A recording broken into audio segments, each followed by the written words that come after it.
Good evening. This is Susan Craighead with the League of Women Voters of Naperville. Tonight we'll be hearing about how climate change is impacting our water resources and our region.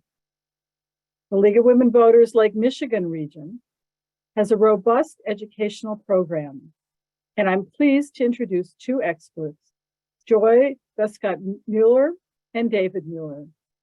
Joy and David are partners in the law firm Guscott-Mueller Law. Their firm's practice includes environmental, real estate, estate planning, business litigation, and transactions. Joy serves as president of LWV Lake Michigan region, a Forest State 59 chapter interleague organization with a mission to protect and enhance Lake Michigan and its associated watershed. Joy also serves as chair of the LWVUS Climate Interest Group Water Team. Past league board work includes service as vice president of programs and board secretary for her local league, and service as an issues specialist for the League of Women Voters Illinois Issues and Advocacy Team. David has over 30 years of experience in environmental law. As partner in a large Chicago law firm, he headed its environmental department. His government experience includes the Illinois Pollution Control Board, US EPA Region 5, and the Illinois Attorney General's Office Environmental Control Division. Prior to becoming an attorney, Mr. Mueller worked as an environmental consultant, performing aquatic and terrestrial sampling for National Environmental Policy Act environmental impact studies in the Great Lakes. Joy and David? Thank you, Susan, and thank you to all of you for having us here. We're delighted to be here and share a little bit of information about League of Women Voters Lake Michigan region and how climate change impacts the Great Lakes and Lake Michigan specifically. And I'm also happy to see that one of our board members and a representative to the board from the state of Illinois is Donna Prepagel. So thank you for coming, Donna. And Donna does great work and is our representative to Chicago. Hi. So I'm going to share my screen here and get started. Okay, are you able to see that, everyone? Okay, I can see it on my screen. So for those of you who don't know, the League of Women Voters Lake Michigan region is an interleague organization of the 4 state leagues that surround Michigan, Illinois, Indiana, Wisconsin, and Michigan, and then individual local leagues that join the organization. And when your local league joins the organization, each of you becomes a member of it as well. And our mission and focus is to educate and advocate to preserve and protect Lake Michigan. And so we encourage people to engage in education in their community and then take action at various levels that impacts Lake Michigan. And so today we're going to be focusing on the impacts of climate change on Lake Michigan, climate change threats to water, preserving and protecting Lake Michigan. As Susan indicated, I also serve on the LWVUS Climate Interest Group and am chair of the Climate Change LWVUS Climate Interest Group Water Team. And we work to provide resources to local leagues to help them with their education and advocacy on climate change. And we have folks on our team from all across the country, many different states and watersheds represented. And so I begin this presentation with the statement that the assumption that water is both available and safe to drink may not be true in the future. But indeed, it is not true for folks on our subcommittee and the people who live in their states. So I'm sure you know from watching the news that there is severe drought times in Florida, parts of California. And then, of course, in the latest weather, we heard about the flooding that was taking place in parts of California as well. And then, of course, Utah and Colorado suffered drought in significant ways. And so we can't assume that this is always going to be available to all of us.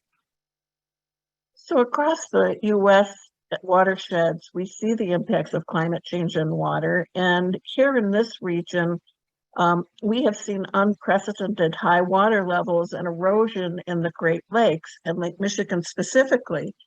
And we live in Lake Forest on one side of the lake, Lake Forest, Illinois, which is about 30 miles north of Chicago. But we also have a lake house in Michigan, which is where we are right now at our cottage. And what we're seeing on Lake Michigan are particularly in the previous 2 or 3 years, unprecedented water levels and homes literally on the verge of falling into the lake or onto the beach. And so that has been really traumatic. It's a little lower now, but you combine that with the severe weather, it's unsettling. And of course, throughout the world and throughout the country in coastal areas, we have rising sea levels, resulting floods, and then saltwater intrusion in those coastal areas in the country. And these growing intensity and the frequency of severe weather events, for instance, heat waves, rainstorms, and hurricanes, is really wreaking havoc on folks' environments. This is a slide that was shared with us by Tom Skilling, the WGN meteorologist. And we have had Tom speak to our organization. We had a climate change forum, our first annual last year during Earth Month, downtown on Michigan Avenue. And we had Tom speak, as well as Seth Darling from Argonne Laboratories and Dr. Don Wubbles, who is a University of Illinois professor and a climate scientist of renown. Worked on a Nobel Prize winning panel for the IPCC, which we'll talk about a little later, and I'll share that acronym, what that means with you in a few minutes. And so Tom's slide here shows that temperatures continue to rise, and that indeed in 2021, it tied 2018 for the 6th warmest year on record. And the Intergovernmental Panel on Climate Change, which that's what IPCC means, and the panel on which Don sits, estimates that many of the climate change impacts will be connected to water in the future. They give examples of those impacts. So drought, floods, unreliable water supplies, poor water quality. And here you see NASA picture of Lake Erie and how it is eutrophying in those bright green areas.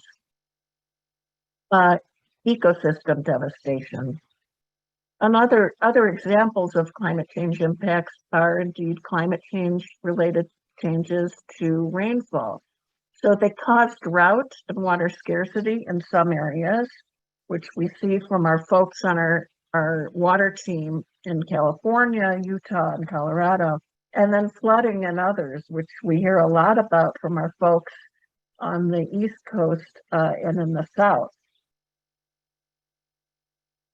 This persistent drought in these Western states and the lack of water stresses trees, and these increased temperatures exacerbate wildfires.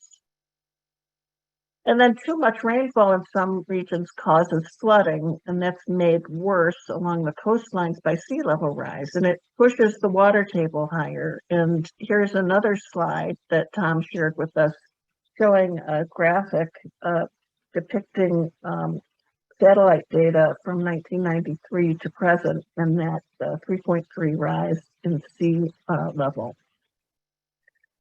The other thing that happens when you have the rise in groundwater level impacts from these severe weather events is that you have septic systems and gas lines and building foundations and more impacted. So it's depicted in this picture is a breach of a septic system. And so runs into lots of money and, is not a great situation.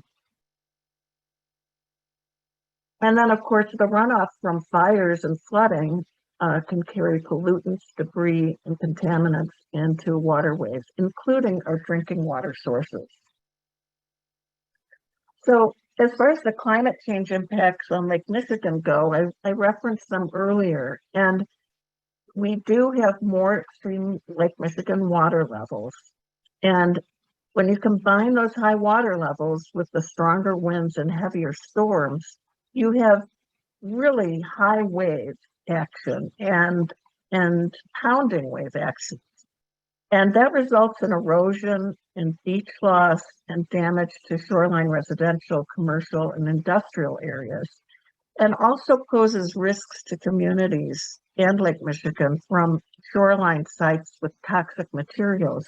And we'll talk about that some more in the next few slides. So I commend you for your reading the Rising Water report from the Environmental Law and Policy Center. This is a terrific organization.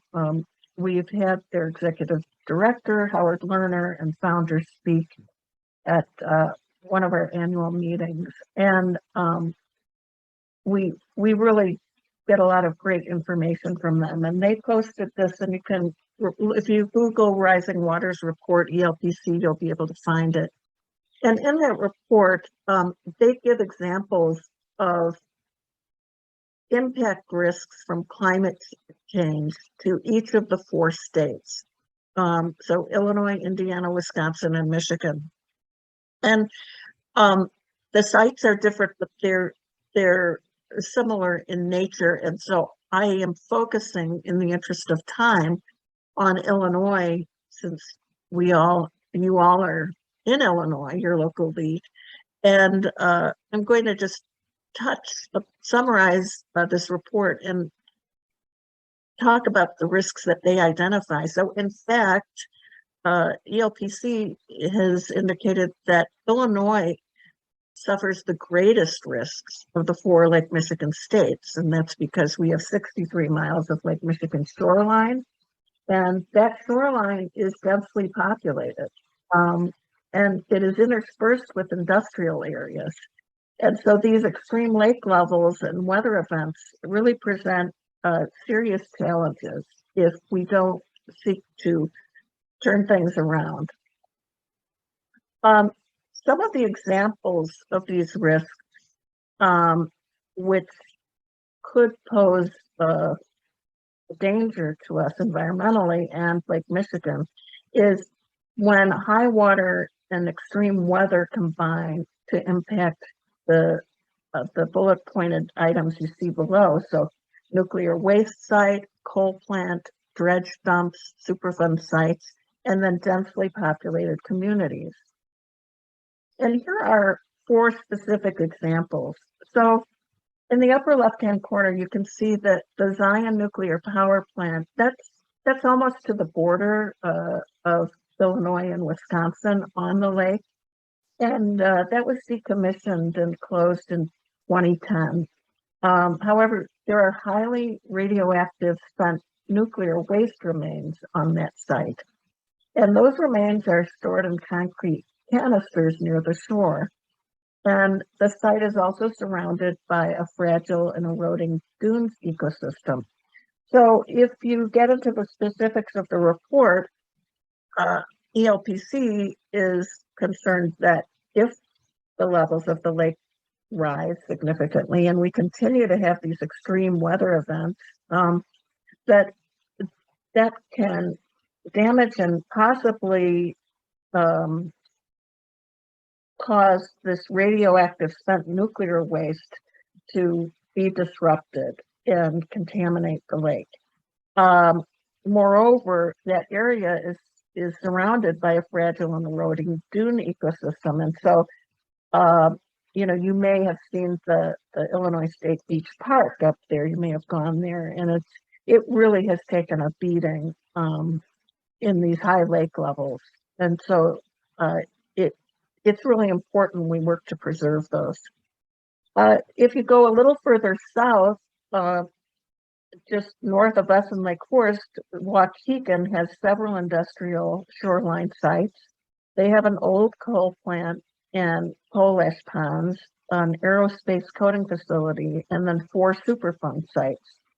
So with the old coal plant and those coal ash ponds, the coal ash are waste products, if you will, from process, and they are held in ponds, and again, high water levels, extreme wave action. If they get too high, too extreme, they can wash the coal ash into the lake. And there are carcinogens in the coal ash, and so it is concerning.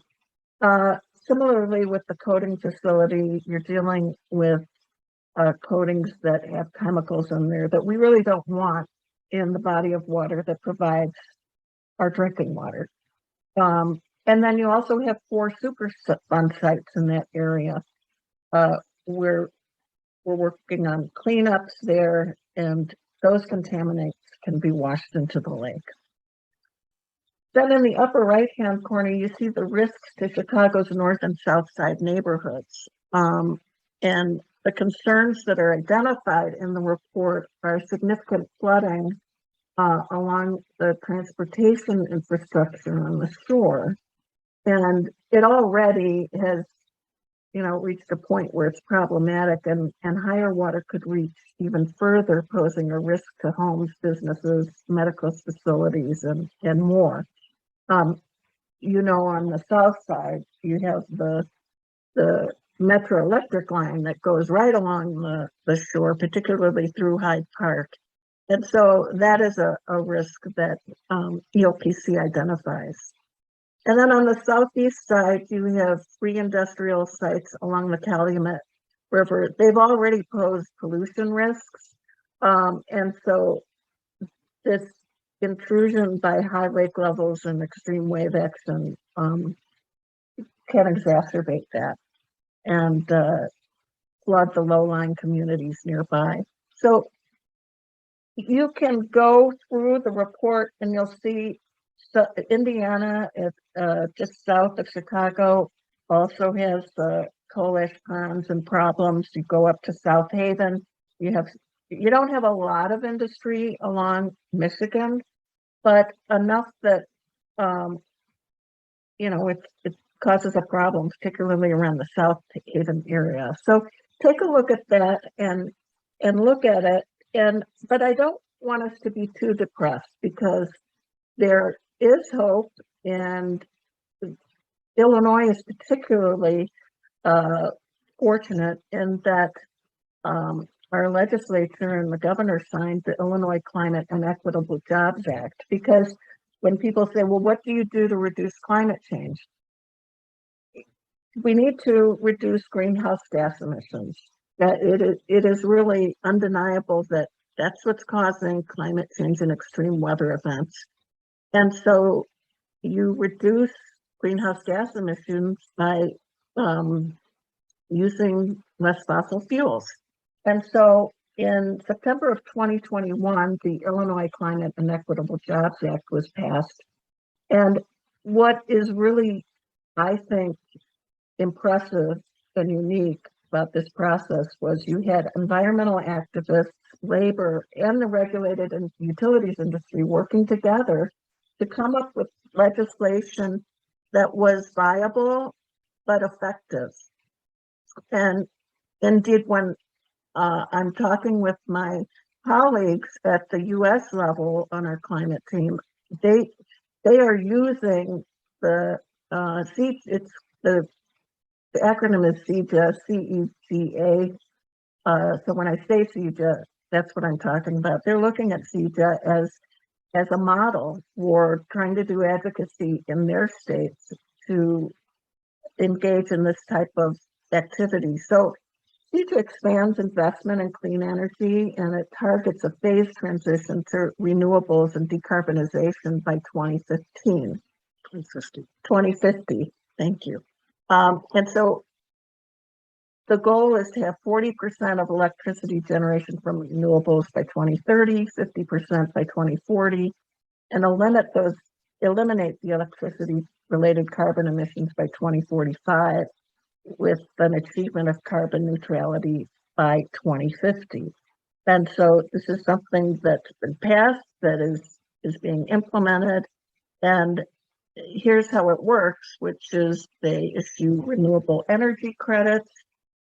They have a carbon mitigation credit procurement plan for at-risk nukes, and then an adjustable block grant program, an Illinois Solar for All program, which I think we've heard a lot about in the news and advertising.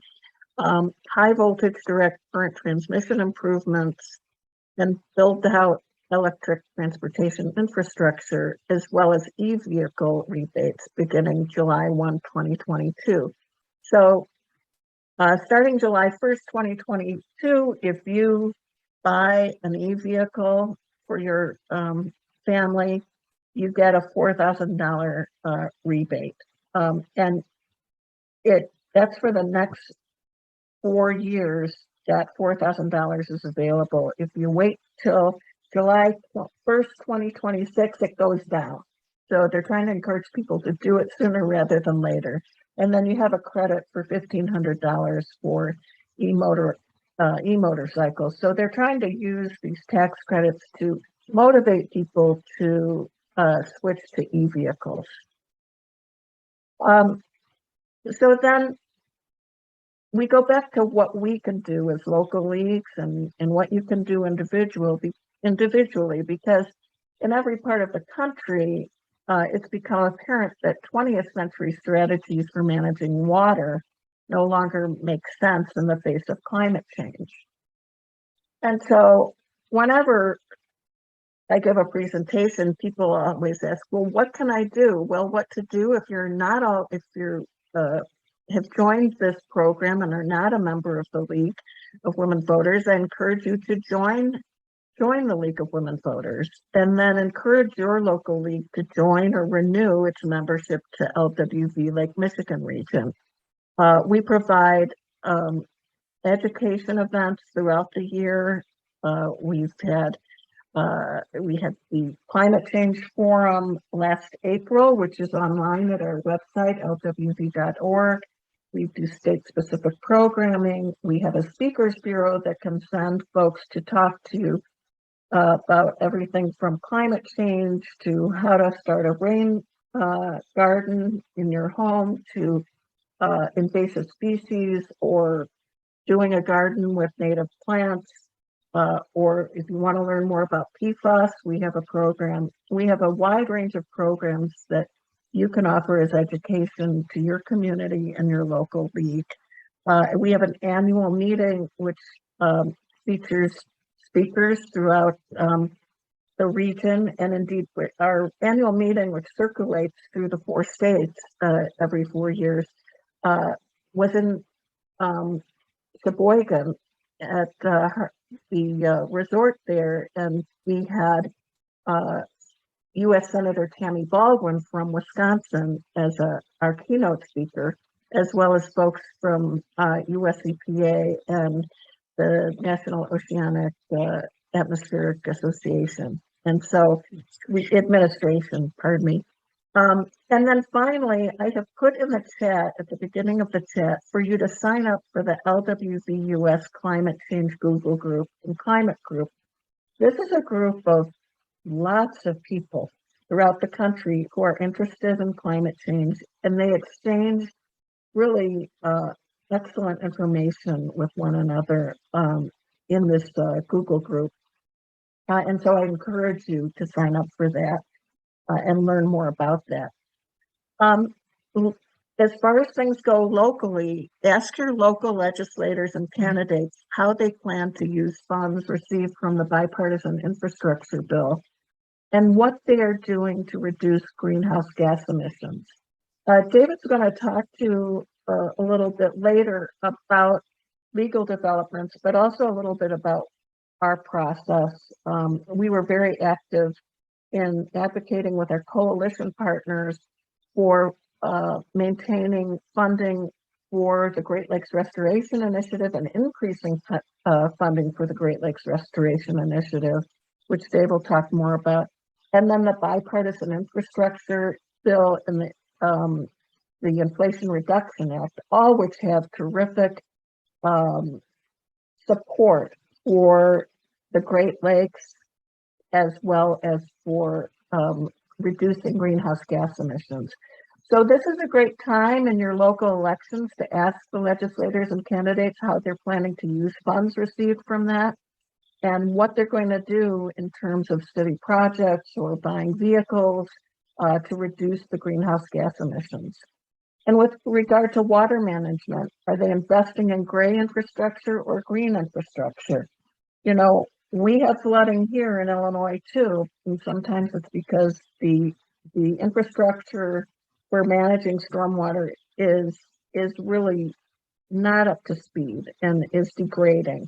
And so are they going to combine that with green infrastructure, permeable pavers, planting public areas with native plants, greenscape? Ask them how they're investing in that.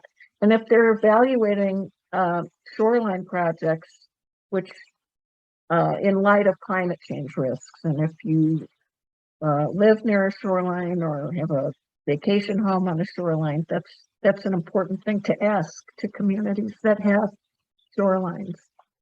And then finally, educate your local officials and community members by holding an educational event on 21st century approaches to water conservation or stormwater management. And what you see in the right-hand side, upper right-hand side, is an example of one of our watershed models. We have two of them.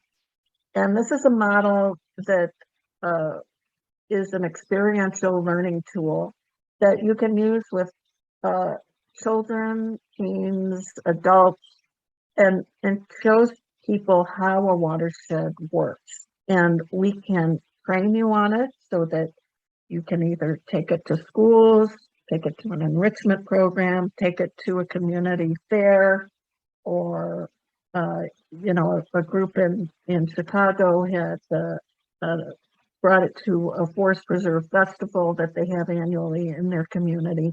So it really is a great tool, and we're happy to get it to you and teach you how to use it so you can borrow it.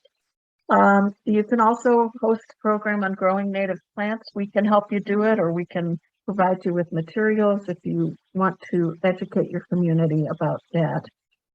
And then finally, advocate. Advocate for your local officials to pass and enforce building and permitting codes that encourage sustainability and water use conservation and management appropriate to your watershed.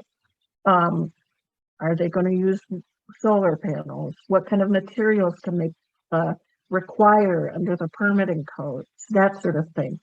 I understand from talking with Tom Craighead earlier, who's managing our tech today, that you have an environmental sustainability task force in Naperville. So that's a great way to learn what's going on in your community. We in Lake Forest have a city council committee devoted to environmental sustainability. So it's not so out there anymore to talk about this and require this of our officials. And all of this advocacy falls within our natural resource position for LWVUS. So there's a lot we can do and a lot we should do. And I'm going to turn it over now to David to talk to you about recent legal developments and tell you a little bit more about some of the great advocacy that League of Women Voters Lake Michigan region is doing to preserve the lake.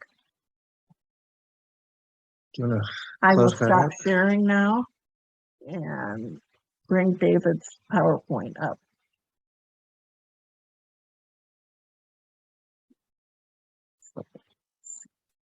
To share.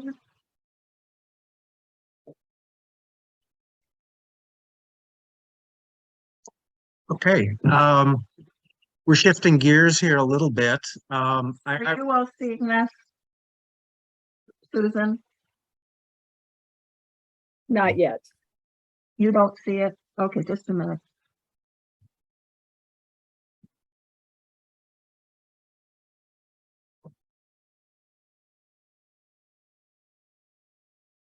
I'm going to try this again.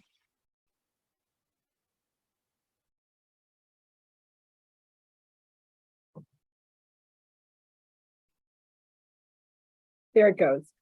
Okay. Great. Great. Okay, so we're shifting gears here a little bit. So I wanted to talk about two things, and then Joy gave me a couple of more things to talk about. But I wanted to talk about a recent Supreme Court case, the West Virginia versus EPA case that came out in June, and then a bit about the Inflation Reduction Act, which was recently passed, and as Joy pointed out, is starting we're starting to see the money from both the bipartisan infrastructure bill and the Inflation Reduction Act starting to filter into the state and local level. So we'll talk a little bit about what that is and what it is trying to do. Talking about the West Virginia case, this, as I said, came out in June, and for about 15, 20 years, the courts and the Supreme Court has been grappling with the question, can the EPA, the Federal Environmental Protection Agency, regulate carbon emissions under the Federal Clean Air Act? That's sort of the big question, and that's what we'll talk about. So the background on this, I mean, the Clean Air Act goes back to the early 1970s, and some of its predecessor acts even go into the 60s. So the Clean Air Act is a well-established statute. It is the primary federal statute that addresses air pollution in our system. And so the way that works, is that Congress authorizes EPA, it created EPA and authorized EPA to regulate emissions of air pollutants through the Clean Air Act. And of course, there are requirements and rules and definitions, but that's sort of the basic concept. So the Clean Air Act regulates a whole bunch of air pollutants and emissions. And it does this under different titles and sections. For example, in the Clean Air Act, they actually name some of the pollutants, such as particulate matter, which we think of as soot, oxides of nitrogen, sulfur emissions, lead, etc. It also talks about ozone precursors. Also, it regulates hazardous air pollutants under a different title. And then it also regulates stationary sources. These are things like a coal plant that's stationary versus mobile sources, which are things like your cars and trucks and trains and locomotives and boats. So it does this under different granted authorities. So there are unspecified pollutants that are also regulated under the Clean Air Act. And if they meet the criteria of a pollutant, they can be regulated through what are called gap filler provisions, such as Section 111D. So carbon or CO2, carbon emissions generally were not specified pollutants. They weren't criteria pollutants back in the early 70s, but they are clearly meet the definition of an air pollutant and they cause harm, et cetera. So that's not a huge leap. So a little bit of the background on West Virginia. In 2007, the US Supreme Court held in the Massachusetts versus EPA case that EPA had the authority under the Clean Air Act to regulate CO2 emissions to prevent climate change specifically. And in fact, they went beyond that. They said, not only does EPA have the authority to do this, they are required under the Clean Air Act to do this. They should regulate carbon emissions to prevent and mitigate climate change. So 2022, we have a different Supreme Court. So in the West Virginia case, the US Supreme Court made a very different ruling. They held that EPA did not have the authority under the Clean Air Act to implement the Clean Power Plan based on what is called the major question doctrine, which is sort of a made-up doctrine that has been created by the Supreme Court itself. It's not in the Constitution. It's not in a statute. It's something they created and have expanded. So, and if you remember, the Clean Power Plan was the plan adopted in 2015 by the Obama administration, and we'll talk about that in a little bit. But in doing this, the court ignored the plain language of the Clean Air Act. They also ignored the precedents, including the Massachusetts case. The precedent refers to past cases that are supposed to have some sort of binding effect on current cases.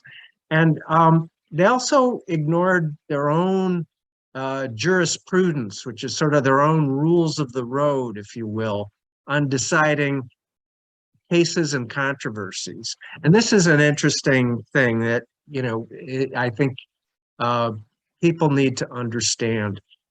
The courts are only supposed to decide real disputes, real cases, and real controversies. They're not supposed to decide hypothetical questions, because if they were, then they would just be another legislating branch.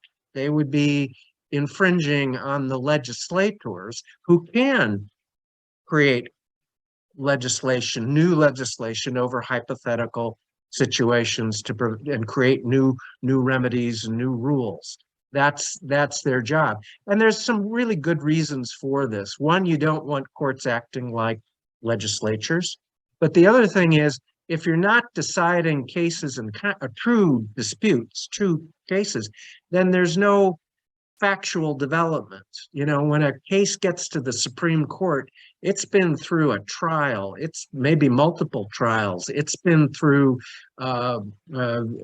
appellate decisions and briefing. And there's a record of decision. There are facts that have been ascertained, and those facts, the law is applied to those facts, and you get that kind of result. So, so this case is so screwy that I just have to talk about the Clean Power Plan that it kind of overturned, although it didn't need to be overturned. So the reality of what went on is that from 2005 to 2015, and even, carbon emissions declined even in the absence of regulations.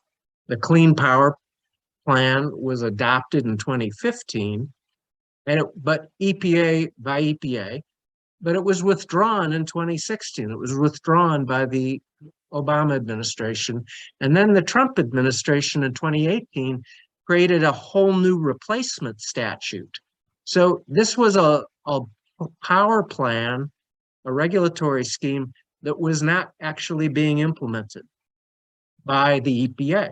EPA wasn't exercising its authority at all. So one could say that this was not a true case or controversy. There was no real case here. So this gets into the court, ruling on philosophy and legislating from the bench.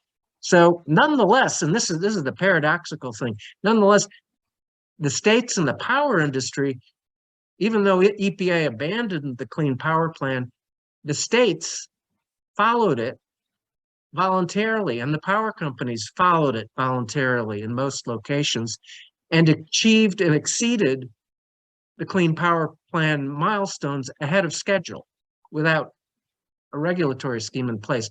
And they did this because, the conversion from coal to natural gas to renewables makes sense from an environmental standpoint, but also from a business standpoint and from a societal standpoint, an economic standpoint. So it's a real head scratcher, so rolling into that, that's sort of the prelude to the Inflation Reduction Act, which was adopted last year, passed, and this while the Bipartisan Infrastructure Act kind of focused on making us more climate resilient and building infrastructure and making it more, appropriate to the new conditions we're experiencing. The Inflation Reduction Act is really a significant step in mitigating and reducing the carbon emissions that are causing all the damage. So think of the Bipartisan Infrastructure Act as we got to fix our infrastructure and make it better and make it more attuned, fine-tuned to climate, the realities of climate change. The Inflation Reduction Act, that is where we're actually going to take a bite out of the carbon emissions and reduce the pollution that's driving these all the things that Joy explained. So it's mostly carrots with very few sticks. It provides incentives for a wide array of energy development, including fossil fuels, with a very strong emphasis on renewables. And it's achieving climate goals and commitments is really now in sight. And renewables, I just want to touch on this, are favored over non-renewable energy development by a ratio of 24-1. So was it a pure bill? Was every environmentalist thrilled with it? No, but the smart ones, I think, were, because it really is weighted in the right direction. And it clarifies, and this is the interesting thing as it relates to West Virginia case, it clarifies the Clean Air Act. It actually amends the Clean Air Act and expressly authorizes EPA to regulate carbon. So that was an immediate way that Congress responded to the West Virginia case, saying, it was a crazy case. What do you mean EPA doesn't have the authority to regulate carbon pollution? And they confirmed it in the Inflation Reduction Act. Very important. So, but time will tell how this radical court will respond. But that was a positive development. So, and then Joy wanted to talk a little bit about our advocacy. And one of the things that we do a lot of advocacy relating to the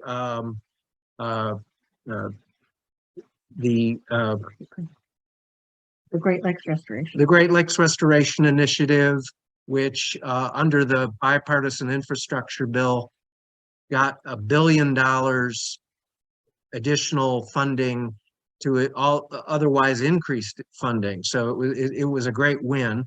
And then what we're rolling into now on an advocacy basis is advocating for budgets. The pots of money have been created by these statutes, but every year and every budget cycle, those have to be baked into an annual fiscal budget. And so, as we all know, we are what President Biden and the Congress are in negotiation with, and will be negotiating for quite a bit of time. It's what is going to be in this year's budget, next year's budget, budgets down the road. So we do a lot of advocacy where we write letters and provide comments and support for the budget proposals. We advocate for the Great Lakes Restoration Initiative funding, so that gets in there every year. And so I said to Joy the other day that it reminds you that democracy is a verb. You just don't take a win, pass a bill, then you gotta make sure that the money gets properly allocated into the budget process, and then you got to make sure that that money is properly spent at the state and local levels.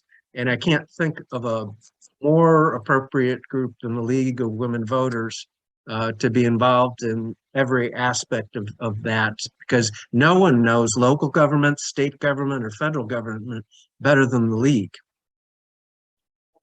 Well said. And I just want to say on the Great Lakes Restoration Initiative, that really is a fulcrum of our advocacy. And Dave, we can put in the chat, if you want to see projects throughout the Great Lakes that are funded by the Great Lakes Restoration Initiative, we'll put a site in this,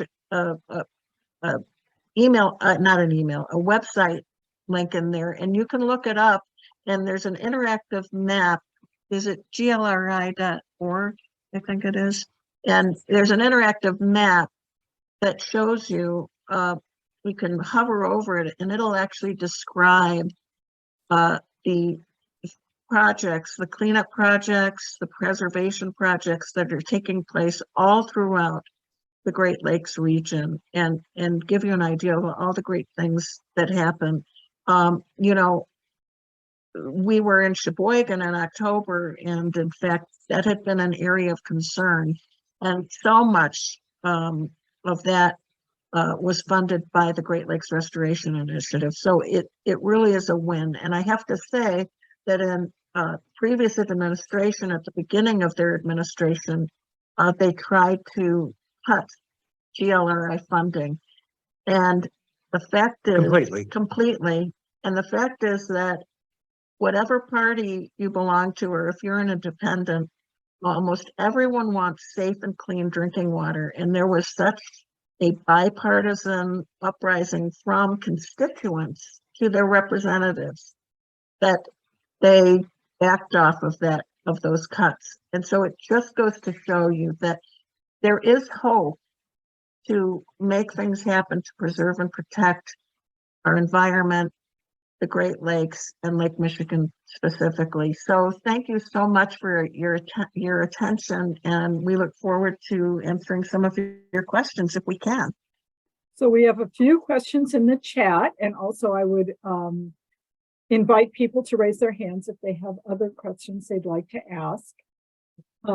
Julie asks, are the Chicago water treatment facilities adjusting their processes to filter for the potential new kinds of contaminants that might begin seeping into Lake Michigan? Well, that's a great question, and the one that comes to mind, you know, that we hear a lot about is the category of chemicals known as PFAS, and the current wastewater treatment technologies that are in place are really not were never designed to address that particular chemical. So it is a challenge, and I think from a technology standpoint, people are still kind of working out what the best treatment technique is for chemicals such as PFAS that was sort of not on the radar screen.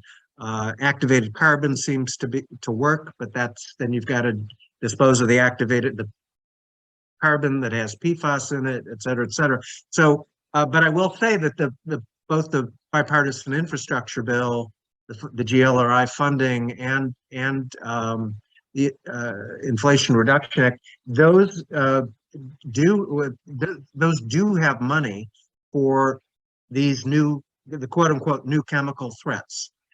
So that is something that particularly in the bipartisan infrastructure bill, that a chunk of money was created, a pot was created for these new emerging chemicals that have not been, adequately addressed, or we never knew we needed to address them back when these plants were built. So that's an ongoing, challenge.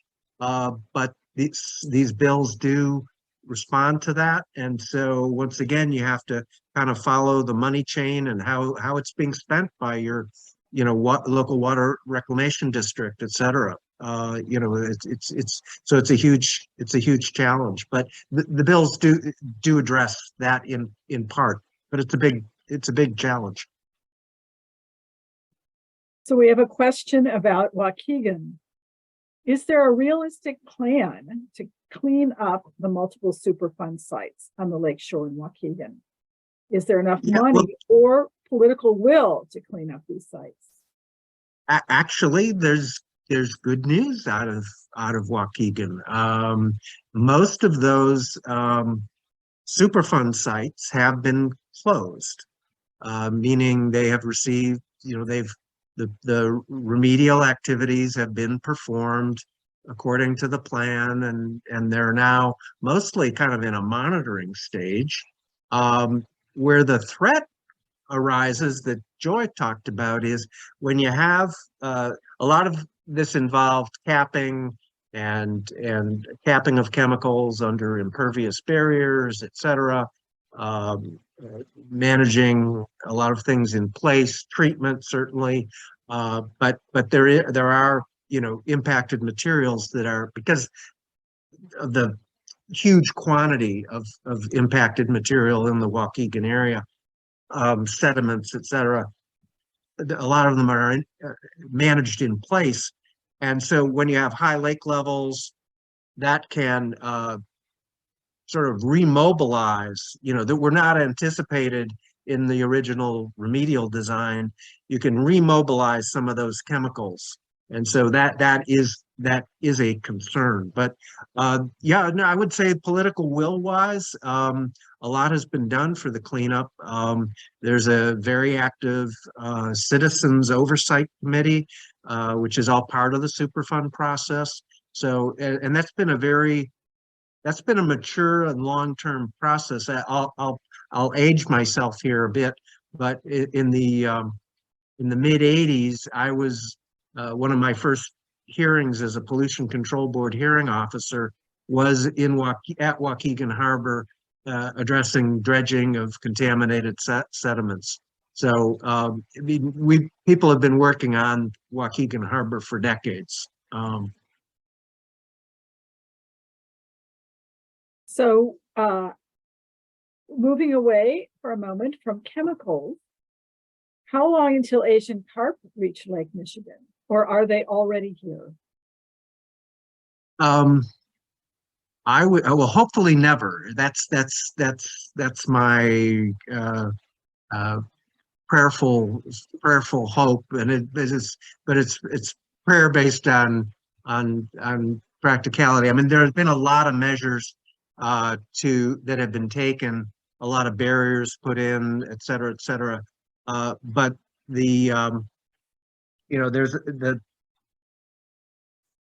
those are imperfect, and they still bear some element of risk of transmission of Asian carp into the Great Lakes system, because there is still a hydraulic connection at this one location, and the solution for that is to actually separate this lock, and deconstruct the lock system so that there is no longer a hydraulic connection between the Illinois River system and this. Now, the good news is that a lot of the money that has been put into putting in all these barriers and control systems to prevent the carp from getting through the lock system, I mean, it's like a 7-layer barrier.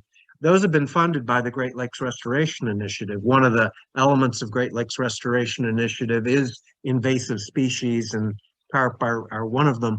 Now, there is money in the bipartisan infrastructure bill to actually fund the complete separation of this lock from that separates the Illinois River system and Lake Michigan. So that hasn't been done yet, but there's being money being put into that. It's not an overnight solution. It's a really complicated, expensive, kind of long-term engineering project to deconstruct the lock and create complete hydraulic separation properly. So it's just not like, turning a tap off.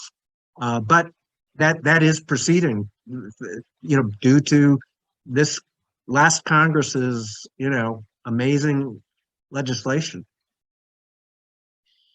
If you want to hear more about the specifics of the legislation and actually have a legislator's perspective on it, if you go to our website, it'll be near the top. You can click on the first evening programming of our annual meeting program, where I interviewed Senator Tammy Baldwin, and she talked specifically about all the work that the Congress did on water issues, the Great Lakes Restoration Initiative.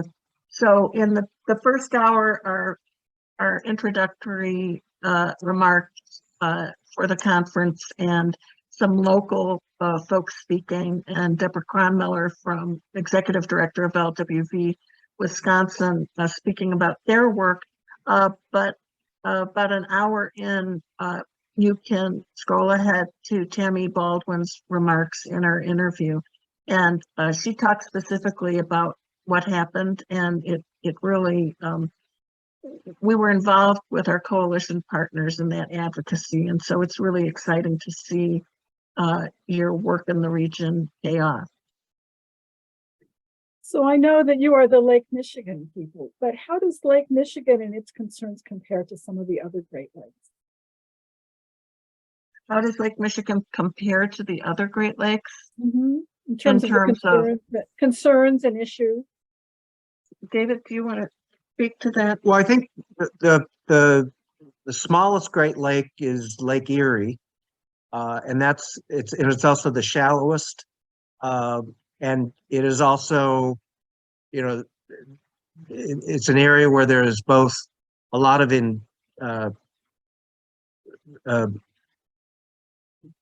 industrial activity and also municipal discharges. You have some very big cities, Cleveland, Toledo, discharging sewage. And that was, if you recall, and once again, I'm dating myself, going back to the 60s, people were concerned about Lake Erie dying. And the way a lake died, and the way we were concerned about Lake Erie dying, was then we were concerned about nutrient pollution from wastewater treatment and agricultural runoff. And so you had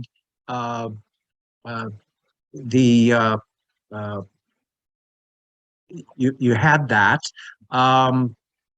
And the good news is, through the Clean Water Act, which is sort of the sister statute to the Clean Air Act, the Clean Water Act, Clean Air Act in the early 70s were really the two fundamental federal statutes dealing with water and air, respectively.